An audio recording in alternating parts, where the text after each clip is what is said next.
मुसलमानों का ये मसला है कि ये नबी पाक से प्यार तो करते हैं और अल्हम्दुलिल्लाह बड़ा करते हैं, लेकिन ये प्यार को जेहतों और सिमतों में कैद करते हैं। यानी मस्जिद में आके दुरूद शरीफ पढ़ते वक्त अगर हुजूर के गुलाम होते हैं तो फैसला करते वक्त और अपने हक में फैसला सुनते वक्त उस वक्त भी हमें नबी पाक का गुलाम होना चाहिए। हमें वोट लेते वक्त भी हुजूर के गुलाम और वोट देते वक्त भी नबी पाक सल्लल्लाहु अलैहि वसल्लम के गुलाम। तो जब तक निजाम नाफिज नहीं होता, निजाम, यूरोप को आपकी नमाज से तकलीफ ही कोई नहीं तो नमाज पढ़ने के लिए मस्जिदें बनाने की इजाजत देते हैं। कुरान पाक जितना मर्जी आप वहां पढ़े वो इजाजत देते हैं। आप ज़कातें दें जितनी मर्जी, वहां से लोग चंदे इकट्ठे करके यहाँ नहीं ले आते, करें जो मर्जी। उनको आपकी ना नमाज से परेशानी है, ना मसला ज़कात से परेशानी है, ना सोमो सलात से मसला है। उनको तो मसला यह है कि कचहरी में कहीं नबी पाक का दीन ना आ जाए। उनको तो मसला यह है कि कहीं पार्लियामेंट में हुजूर का दीन ना आ जाए। दो कौमी नजरिए क्या हैं और नजरिया पाकिस्तान क्या है जिसकी बुनियाद पर पाकिस्तान बना। बड़े ठंडे दिल से मेरी बात को समझिएगा।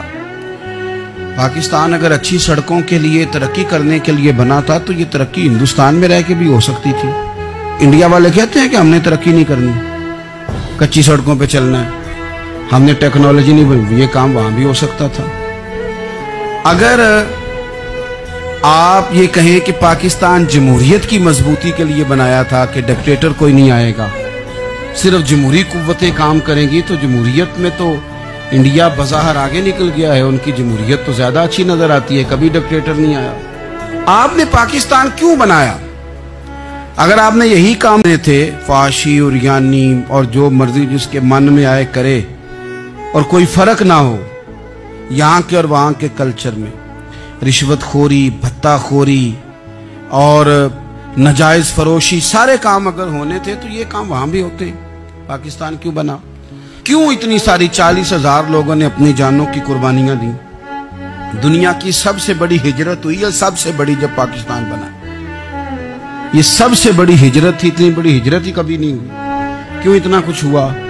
तो इसलिए हुआ कि हमें बताया गया था कि वहां ना सोशलिज्म, ना वहां खाली जमहूरियत का राग अलापा जाएगा, बल्कि एक बुलंद नारा लगाया गया था। नारा क्या था? पाकिस्तान का मतलब क्या?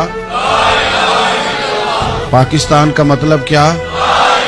ला इलाहा इल्लल्लाह मुहम्मद रसूलुल्लाह सल्लल्लाहु अलैहि। ये उन्वान बनाया गया। गरीब आदमी को बताया गया कि जब पाकिस्तान बनेगा तो वहां हुजूर का निजाम नाफिज होगा, जागीरदार की और गरीब की तफरीक खत्म होगी।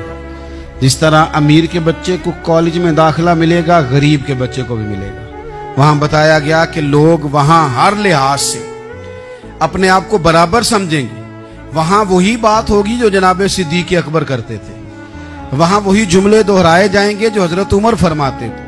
वहां उसी तरह गरीब पर सखावत की जाएगी, उसे दिया जाएगा जिस तरह हजरत उस्मान गनी करते थे। वहां उसी तरह फक्र का दौर दौरा होगा, सादगी का हुस्न होगा, अपनायत का नूर होगा जो मौला अली शेर खुदा ने अता फरमाया था।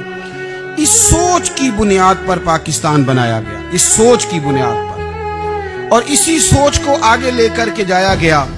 कोई सियासी पार्टी अब ये बात नहीं करती। दो कौमी नजरिए का माना यह था कि हिंदू अलग कौम है, मुसलमान एक अलग कौम है, उनका रहना सहना, उठना बैठना, खाना पीना अलग है। हमारा उठना बैठना, खाना पीना, सारे मामलात अलग हैं, तहजीब व तमद्दुन अलग है। लिहाजा हमें अलग से खित्ता चाहिए जहां हम इस्लामी नजरियात के मुताबिक आजाद होकर अपना वक्त गुजार सकें। इस दो कौमी नजरिए की बुनियाद पर, दो कौमी पहले तो अल्लामा इकबाल इसके कायल नहीं थे। अल्लामा इकबाल का पहले ख्याल यह था कि सारे जहां से अच्छा हिंदुस्तान हमारा, ये इकबाल ने लिखा था। फिर इकबाल कहते हैं मेरी सोच बदली और फिर मैंने कहा कि नहीं, खित्तों के जोर पे नहीं, आप रंग नस्ल के जोर पे नहीं, बल्कि कहने लगे कि अपनी मिल्लत पर कयास अक़वाम मगरिब से न कर, खास है तरकीब में कौमे रसूल हाशिम। आप जो तकसीम करेंगे, ये जो तकसीम हुई है ना अरब की, अरब की, ये मजहब की बुनियाद पे नहीं हुई। ये तो उनकी जाती लड़ाइयाँ थी, छोटा सा दुबई बन गया, छोटा सा मस्कत, छोटा सा अबू धाबी, ये तो उनकी जाती लड़ाइयाँ थी, कबीलों की लड़ाइयाँ थी, जंगें थी, छोटे छोटे मुल्क अलग से तकसीम हो गए। ये मजहब की बुनियाद पे ऐसा नहीं हुआ। दुनिया में जितनी रियासतें टूट कर बड़ी रियासतों से अलग हुई, तो उसमें यह था कि हमारी कौम अलग है, हम सरदार अलहदा से हैं, इसलिए हम अलहदगी पसंद हैं। दुनिया के अंदर दो ही वतन हैं जो दीन के नाम पे बने, दो ही स्टेट हैं जो इस्लाम के नाम पर वजूद में आई। पहली मदीना मुनव्वरा है और दूसरी पाकिस्तान है। खालिस मजहब के नाम पर ये दो रियासतें वजूद में, एक मदीना तैयबा और दूसरा पाकिस्तान। पाकिस्तान का मतलब क्या? ला इलाहा इल्लल्लाह मुहम्मदुर रसूलुल्लाह सल्लल्लाहु अलैहि वसल्लम। इस बुनियाद पर इस वतन को, खित्ते को हासिल किया गया, यही नारा लगाया गया।